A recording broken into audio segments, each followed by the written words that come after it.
मधुबाला का नाम उन चंद अभिनेत्रियों में शुमार हैं जिनके आगे कई सेलिब्रिटीज पानी भरते हैं। उनकी एक झलक पाने के लिए लोग दीवाने हुआ करते थे। लेकिन उस दौर में जब मधुबाला खूबसूरती की मिसाल मानी जाती, तब कोई था जो उनकी खूबसूरती में उनको टक्कर दिया करता था। लेकिन ये अभिनेत्री अपनी जिद की वजह से वो मकाम हासिल नहीं कर पाई मधुबाला जैसी खूबसूरत अभिनेत्रियां कर पाई थी।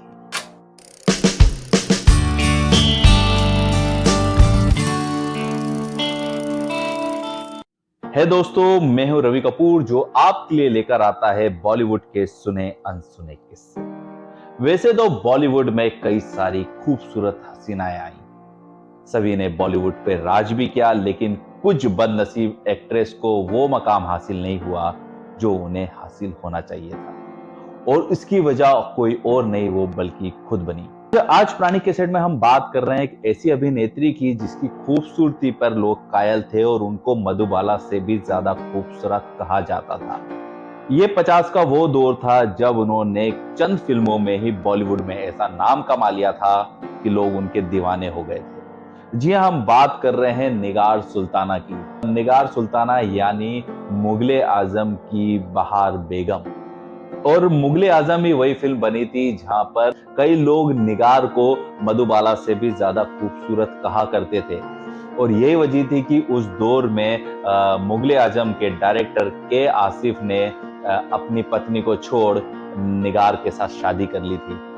21 जून 1932 में जन्मी निगार फिल्मों में काम नहीं करना चाहती थी। उनके पिताजी फौजी थे और घर में एक निडर और डिसिप्लिन माहौल हुआ करता था। लेकिन पिता की मौत के बाद घर की जवाबदारी निगार के ऊपर आ गई और निगार को कुछ समझ में नहीं आया और निगार ने रुख किया फिल्मों की तरफ। और निगार को पहली फिल्म 14 साल की उम्र में मिली और फिल्म में उनकी अदाकारी से ही लोग दीवाने हो गए थे। निगार ने उस दौर में आग, पाव, सुनहरी रातें जैसी कई खूबसूरत फिल्में की।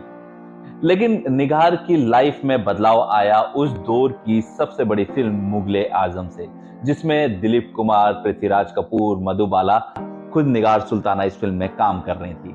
और निगार सुल्ताना का कैरेक्टर था बहार बेगम का।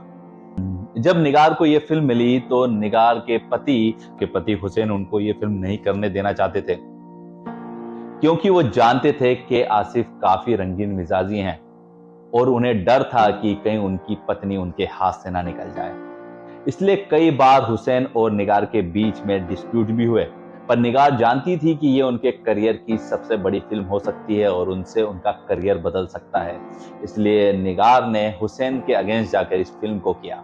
इस बीच में निगार और हुसैन के बीच में डिवोर्स की, तलाक की खबरें भी आने लगी थी और तलाक हो भी गया था। वैसे में निगार के आसिफ के करीब आई और सेट पर ही दोनों के बीच में प्यार हो गया और फिल्म खत्म होते हुए दोनों ने शादी कर ली।